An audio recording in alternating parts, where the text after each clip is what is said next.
Disaster has struck in North Africa. If you know this, if you've been watching the earlier episodes.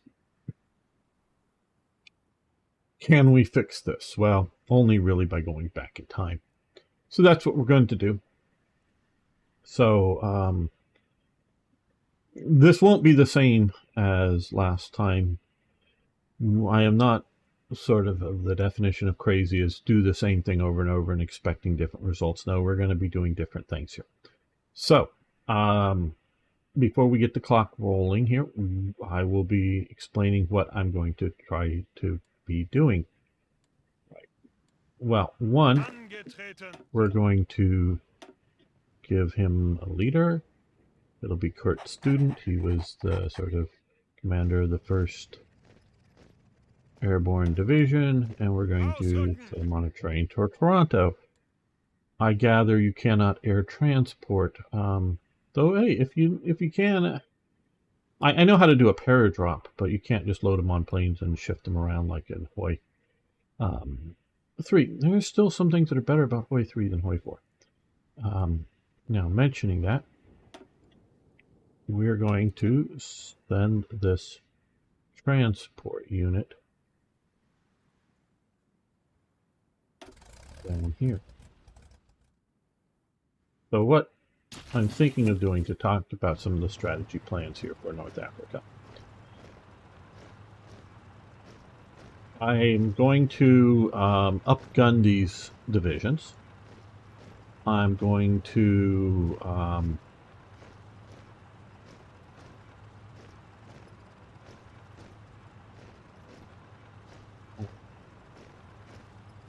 use air supply to help keep the forces supplied. And I'm going to, if we can find this empty at the right time, I want to parachute a division in there to try to hold it and cut off the British supplies. Because the consensus seems to be is the reason units have done so badly at times here has been because of lack of supply, and that very well could be it. I'm not going to say that it isn't now. So that's the main strategy. The main changes is make sure that we have air supply. Make sure that well, and also of course try to play a little more carefully, but also I guess we're gonna just go to the right place here. Is edit some of these divisions. So what we're going to do here is we're going to put in support heavy anti-aircraft. We're going to do motorized infantry, and I think motorized infantry. That gets it to 29.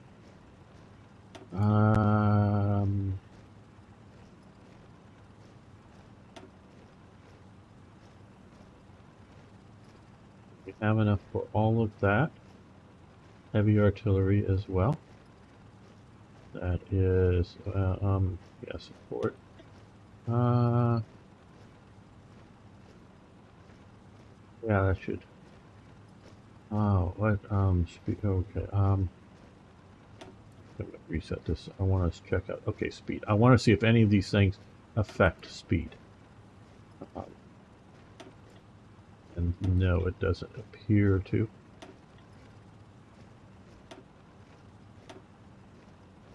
Just didn't know if giving them heavy. I just don't quite have enough APCs to do that. So we're at 29. Ideal combat width is 30, so we are near the ideal. And this is going to make him more powerful. Now the other thing here, which I didn't quite realize, I had looked to see if to add in heavy AA, and you can't because I guess you can only have one AA. So we're going to switch it over for heavy AA, and oh no, sorry, no, wrong. division. Here we go. There, this is the right division here. Almost did that very wrongly. So yes, support heavy AA. And we really don't have, because support light tanks takes light support tank needed to fill. We could fill that almost, but I don't think we're producing anything that's a support light tank. So we're not going to do that.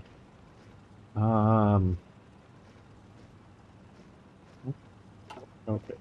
No. I, right.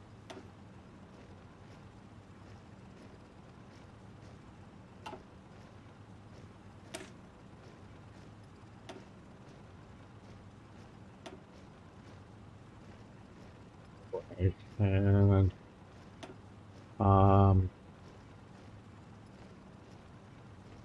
we don't really have enough of the other, so we're just going to do this. So this should give us more heart attack, more penetration to deal with those heavier British tanks. That particular, the third heavy armor there. So we're going to do that. We're also going to come over here. Let's try to find some units that are in pretty good shape. Yes, let's you down to there.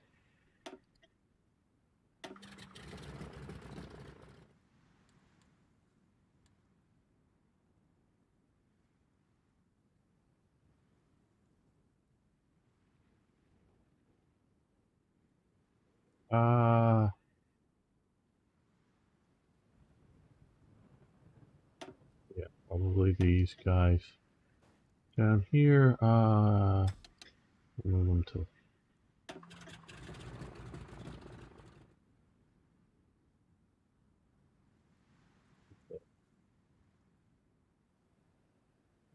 also want to get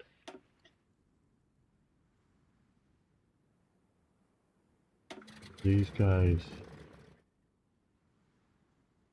Well, they can come to here instead. That should be enough. We're also going to come down here and move a few more of these reconnaissance planes. Reconnaissance planes, those are not either. Better to find the actual reconnaissance planes, wouldn't it be?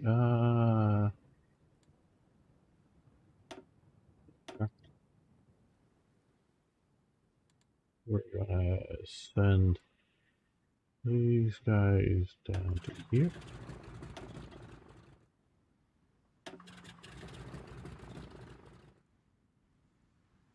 That way we can do a little better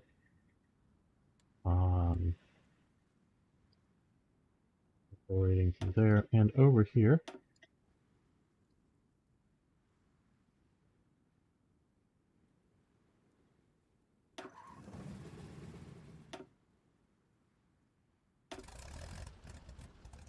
we try to protect the seaways a bit. Now we're going off to Benghazi, to Derna.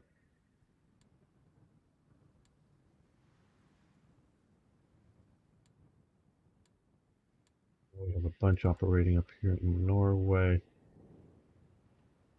Aircraft it is. They're already up there. Trying to find ones that aren't being used.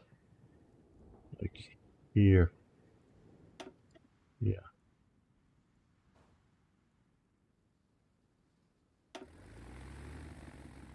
Get them to come down this way so that we can help deal with some air operations.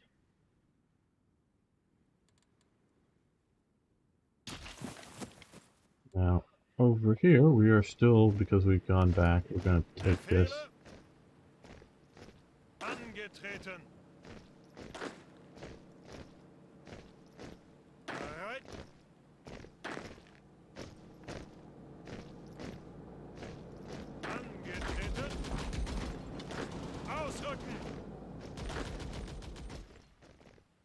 Ausrücken! Bereit! Angetreten! That should be enough to take out Norway.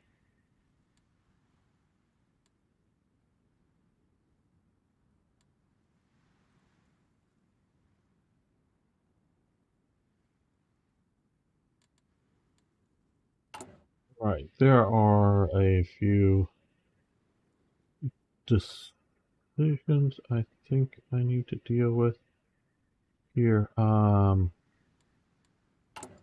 the first one I gotta do is switch out Frick for Heinrich Himmler.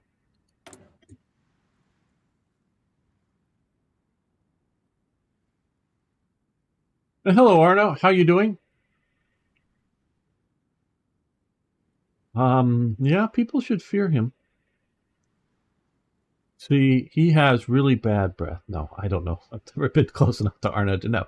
Um, why should people fear him? I don't know, but they should.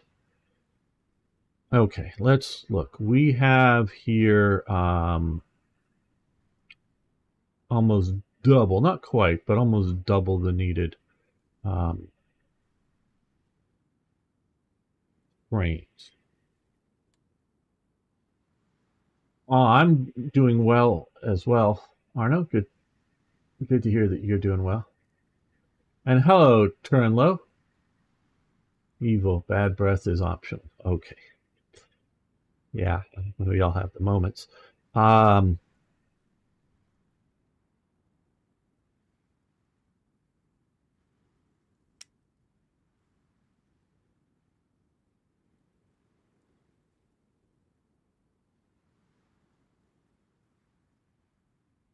okay, here's a bug. I don't know if Uncharted or one of the other World Ablaze people are going to be watching this, but note that it's showing the symbol for chromium, but it is saying we need tungsten for these vehicles. So that might want to be fixed. There.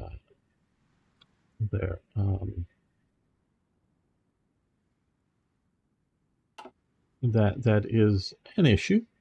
Maybe not a major issue, but an issue.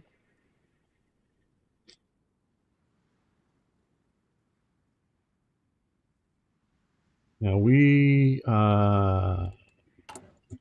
supplies I think are going to need some more support equipment.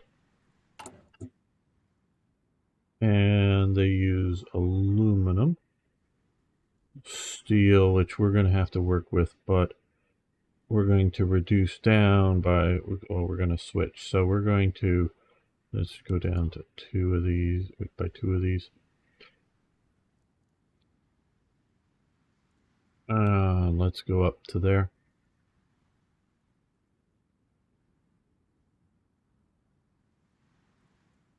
Catch up on that.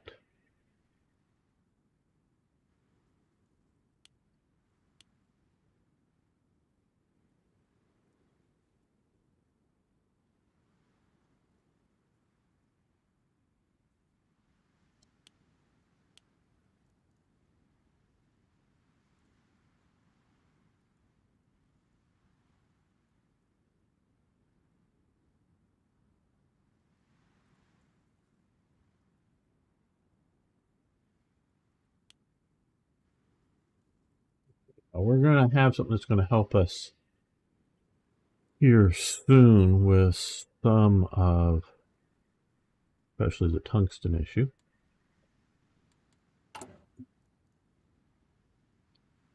Trade though here.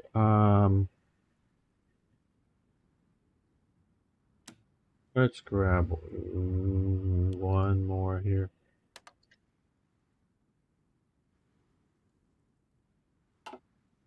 we try to do that. Now, another thing I want to look at, because I don't remember if we had it specified before or after this. Okay. No, we have not. Okay, type 9s. I want you to come there in the Lorient where it was originally. Or historically, I should say. Not so much originally. Okay, we're going to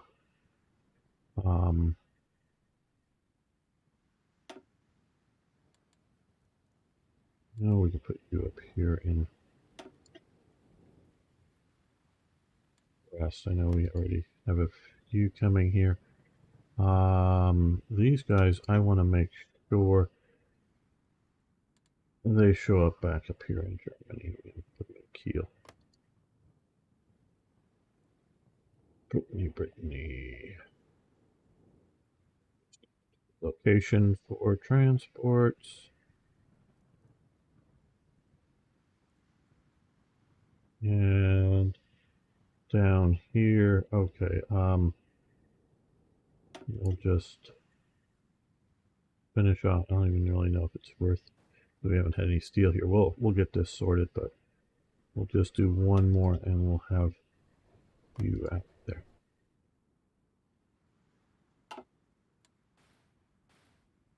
So,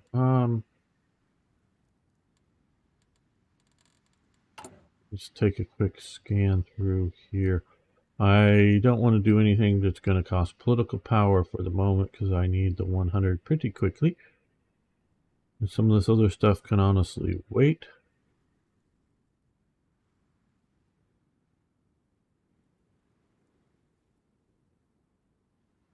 A little bit, some is, you know, more useful than others. All right.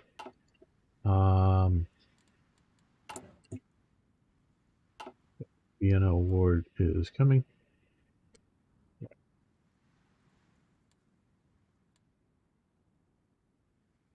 Low manpower. Why are we so low? I thought I. Conscription. Oh, we haven't gone up to service by requirement yet either. Oh wow, I need.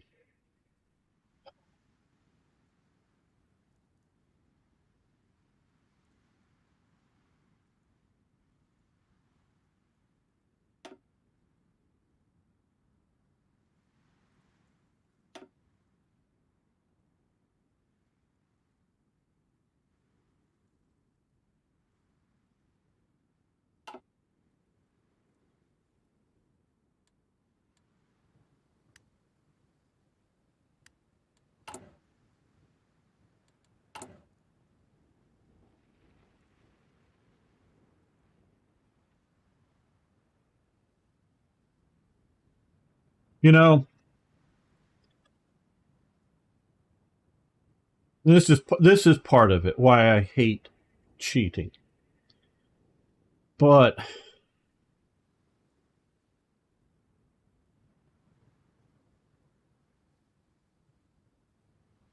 because once you start down the cheating path,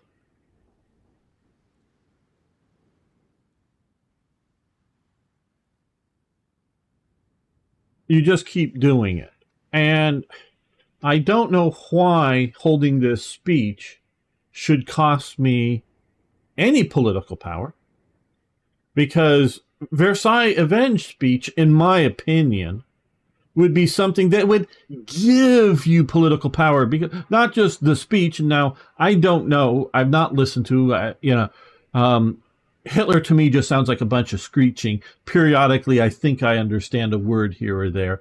But yeah, it has no, magic for me that it held for the German people at the time. I don't know what modern Germans, when they hear him speak, what they feel about it. Whether he still has dangerous magic or not, I don't know. I'm not, know enough to comment on that in an intelligent way.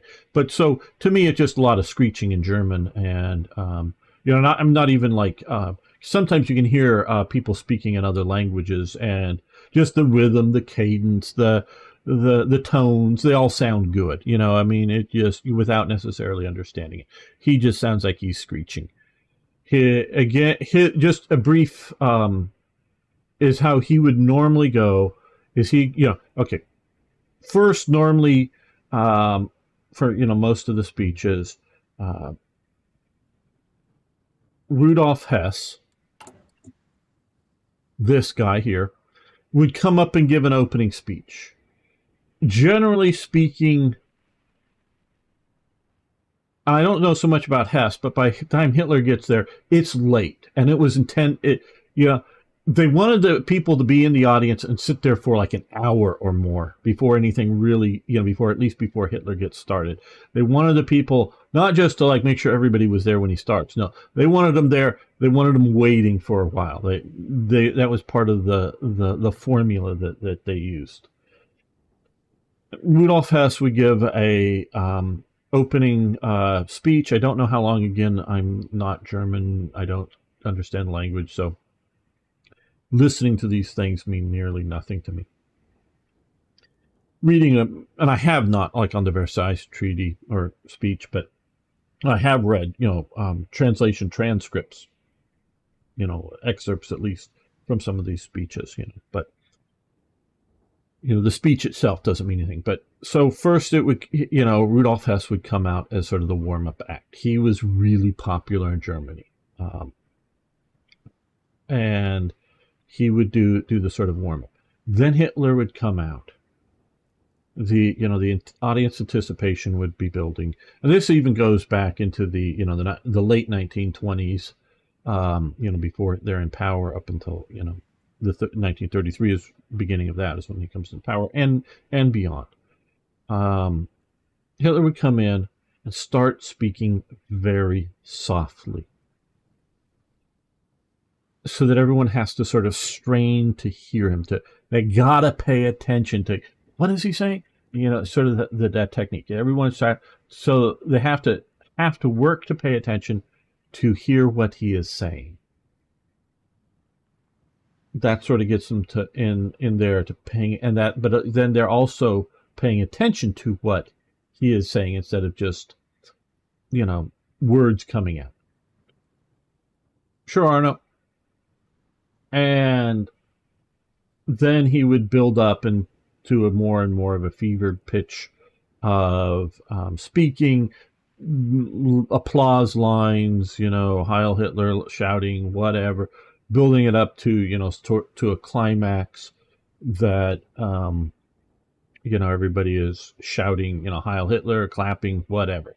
And it really got the crowds worked up. That's sort of the technique, as I understand Hitler speaking. Again, most of it's lost on me. So, yes, some speeches, just the mere fact of speeches, well crafted, on topic, gets people motivated. Something like this very well would be held. And again, I don't specifically know the Versailles Avenge speech, but like I say, it would be, they would normally be done in front of a live audience. But by this point, going on, more and more, move to an indoor venue, so less likely to be possibly attacked. Air attacked, but also radio transmitted out to the German people. So that would give you a lot of political power, just the speech. But here I'm looking at this as, and I think I've talked about this before, but it's also not just the point of the speech, but just the mere fact that you've avenged Versailles by, defeating the French should give you immense political power, not cost you political power. And public becomes more supportive. Yes, okay, the stability by attitude. Okay, but I don't think this should be a cost. I don't know that the field marshal ceremony. There were more than these guys, but I guess they're just not proper enough generals in the game. And then, of course, also this also creates Goering as the whole thing. And there was uh,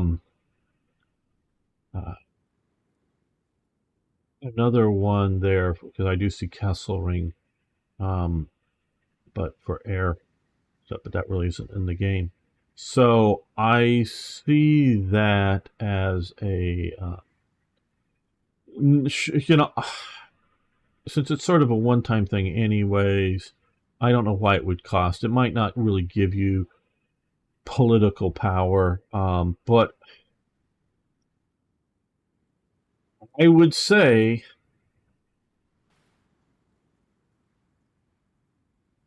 that so I watch at times, some of them are on YouTube, like a 30-minute to an hour talk by some author who's wrote a bunch of, books on the Third Reich or, aspects of it, and how much, even in the waning, hello, Beam Slam, good to have you here. Even in the waning days of the Reich, how much these upper level leader general types were still worrying about promotion, were worrying about awards, because one of the things they would periodically grant some of these guys would be estates, like in um, just resistance. Sure. Again, well, we're going to also, I think, form the general government. Yeah, because I went back. I've done some of this stuff, so I think I'm going to give myself the political power to redo this right now. So let's just do that. No, I want to come in here.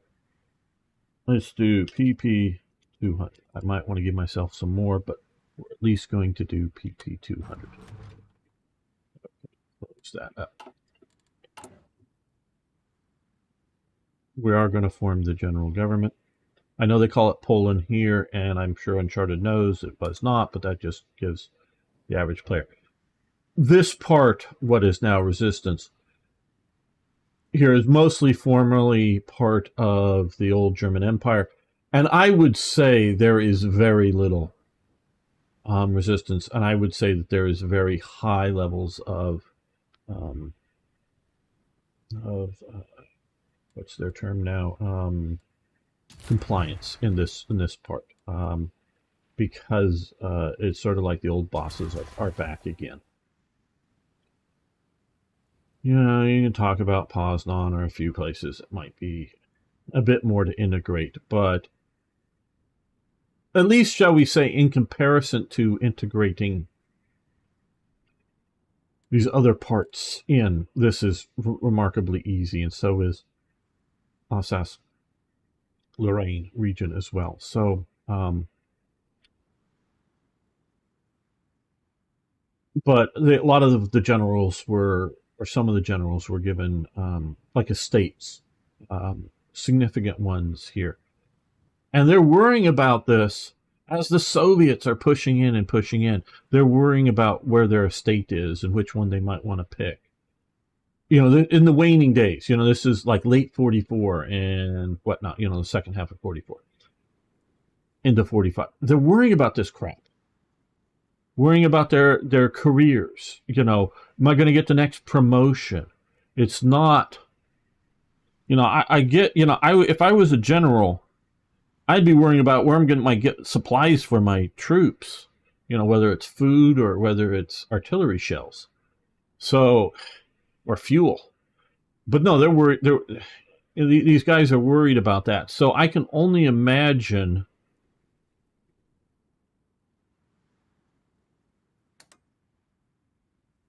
that the field marshal ceremony, and again, while I'm on the topic here, so I wish they popped up had the old style of event thing that would pop up. I'm sure you could code something into that. But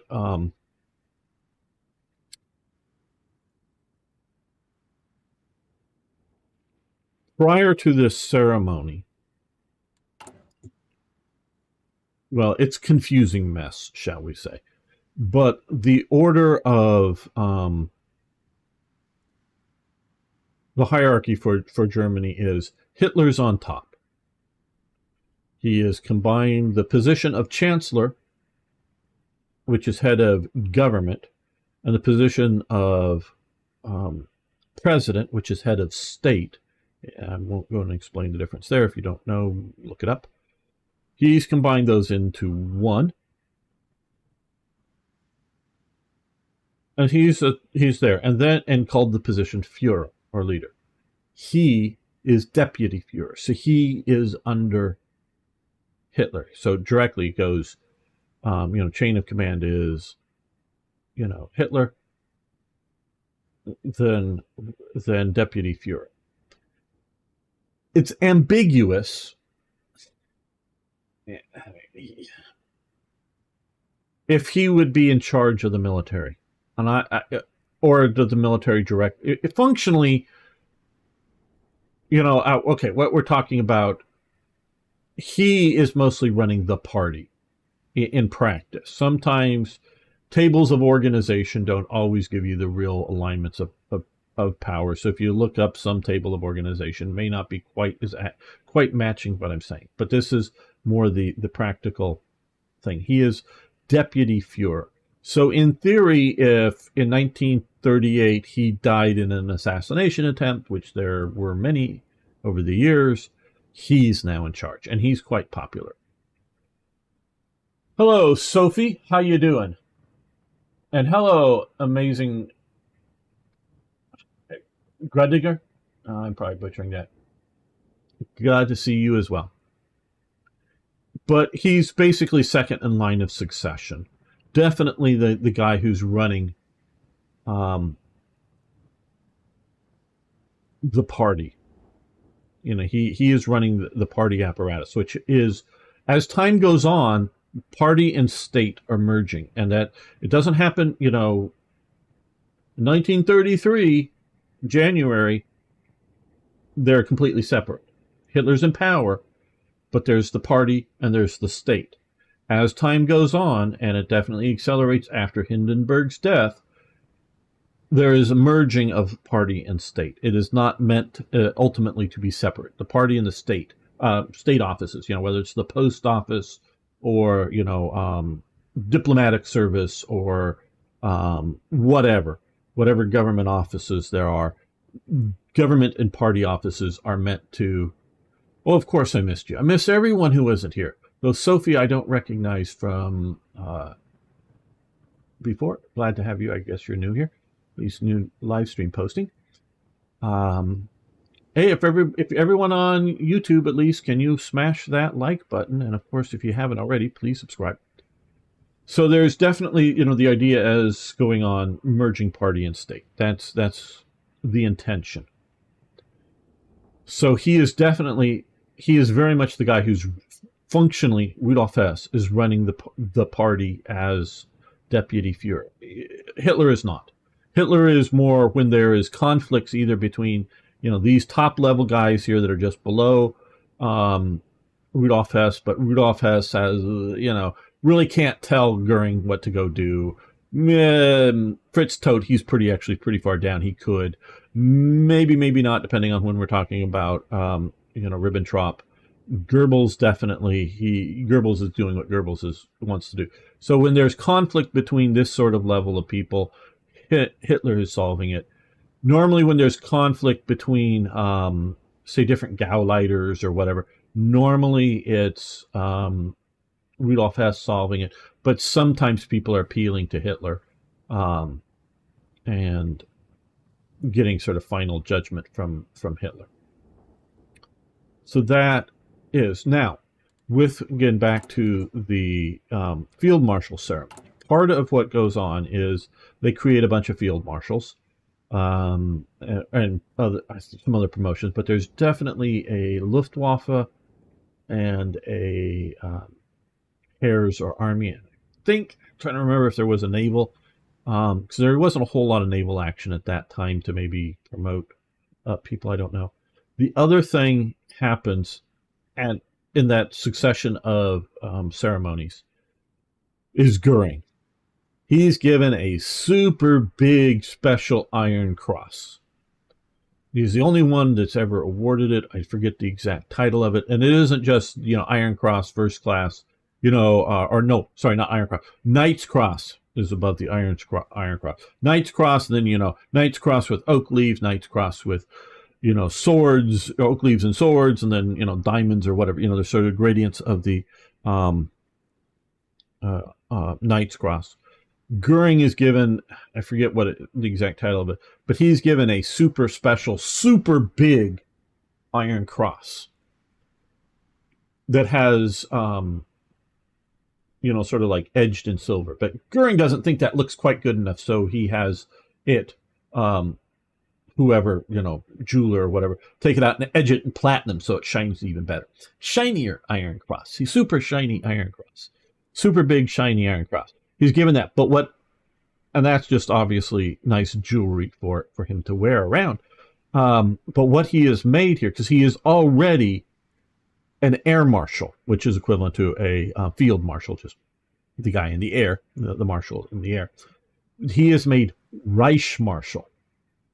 And with this is for chain of command for the government, including the military. It is expressly including the military, not just sort of kind of for the military. Is the chain of command now goes Hitler, Goering, the rest. Rudolf Hess is sidelined. This is part of the reason that he eventually does his whole, fly up to Scotland thingy and jump out of the airplane in the middle of the night. So this is a big change in government, and the idea here, the major idea here, is Hitler is now firmly in power. The moment conquest of Paris, defeating of France, Hitler is now finally, ultimately in power, not going to really be challenged. Yes, there's assassination attempts, and they're, with the whole Stauffenberg alongside a coup attempt, but we see how utterly that fails. Even when it's unsure if Hitler's dead or alive, it is failing. So, and that, in the closing days of the war there.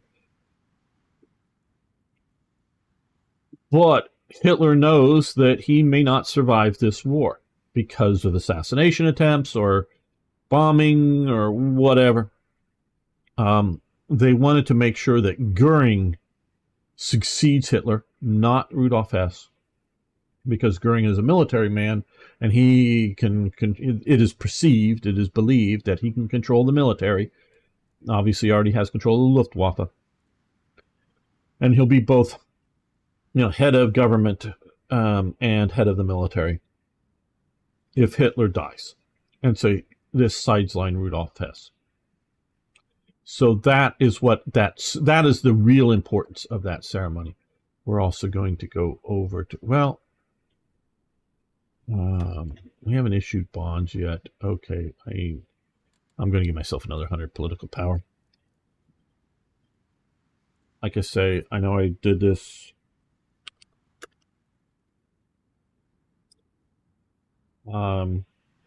The political power system was described to me as being something that you can't jump back around min-max. So you can't just, at the time it was mostly for this stuff here, as opposed to, because these didn't exist at the time. It was mostly for this, and it was meant so you can't jump between, whatever, different. Oh, we're going to do whatever, so we jump from one guy to another because it was conflicting. Or causes disruption. So you can expend political power.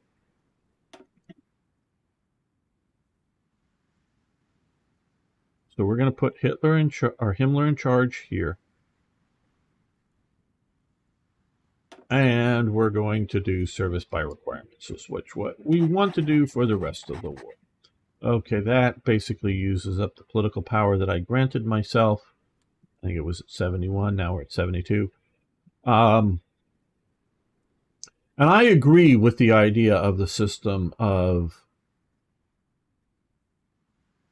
you want to, oh, didn't do this, did we?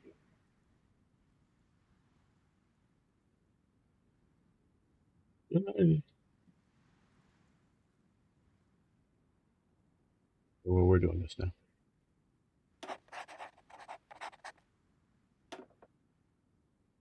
Yeah, staying there. Good. Series A bonds. Um, I agree with the system, but either the game needs to have more events that give political power, or like I say, a lot of these positions need to be filled at the beginning of the game and are only swapped out as needed. So, okay. Let's continue with our battles up in Norway. Achtung! You guys keep moving to there. We'll decide once you get there where we'll send you additionally. Angetreten! Rommel falls ill. Ausrücken! Keep going to there. Angetreten! Up. Oh, Bereit! Ausrücken! you push to there.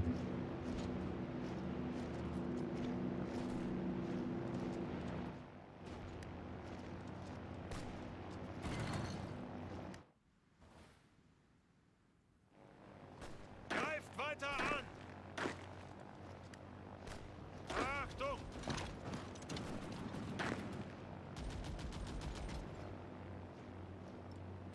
Bereit!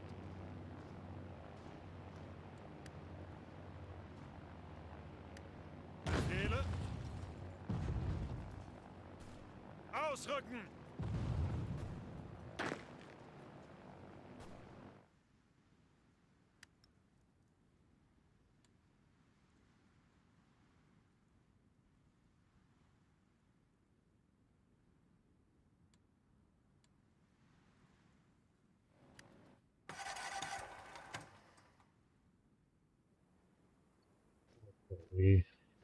These guys are suffering a bit much from being in the desert. We don't have any planes there yet. Okay. What? Okay.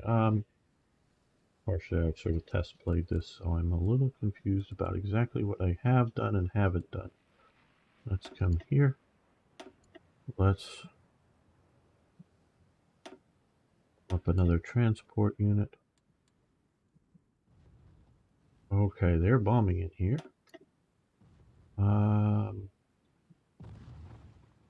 Let's put you up over here to go after.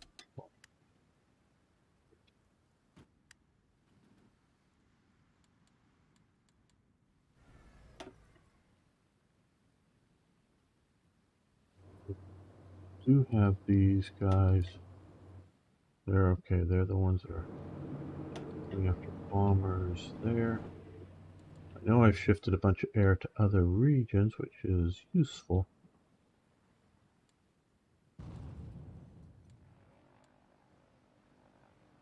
But I think... Okay, what do we have here?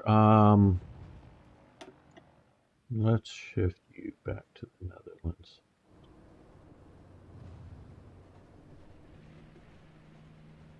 Yeah,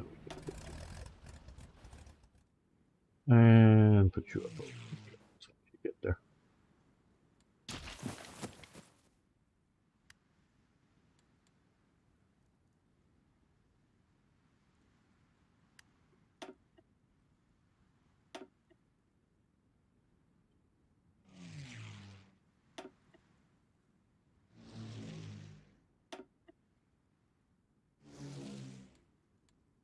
Let's see about here.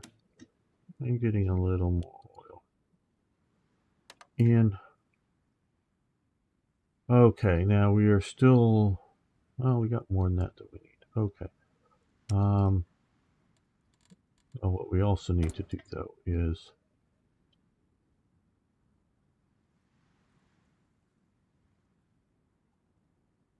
Mostly it's not the steel, it's the other things that we need it for. Well,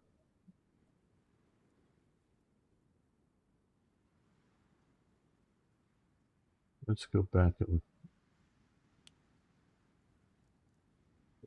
that. Here, I think we could reactivate core steel mill.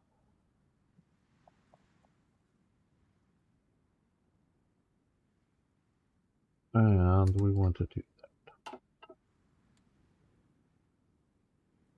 that. Okay, so now we're at mostly green here.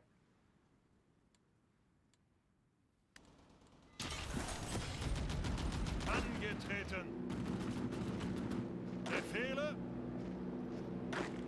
Ausrücken. Come back and occupy Oslo. Achtung.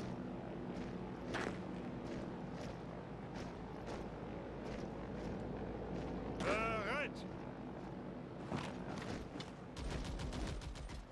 Bereit. Befehle. Ausrücken.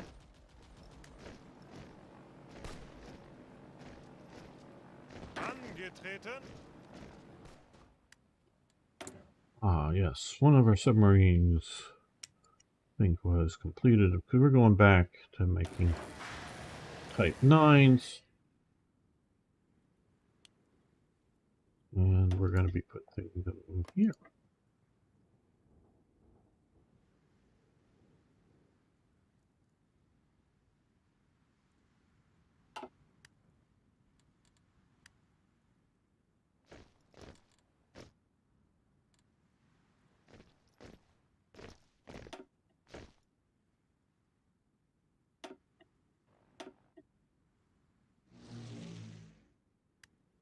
Reconnaissance that. You know, we're 10 over the limit there. Well, look at the time. Well, I want to keep these episodes from going too long, so we're going to end this episode. I know we haven't gotten much of the clock done, but I wanted to really explain what and why I'm doing what I'm doing to hopefully do it better than I did last time.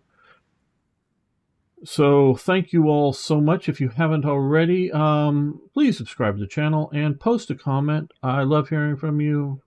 Do you often cheat in your games, or you just put up with whatever things that you disagree with in there?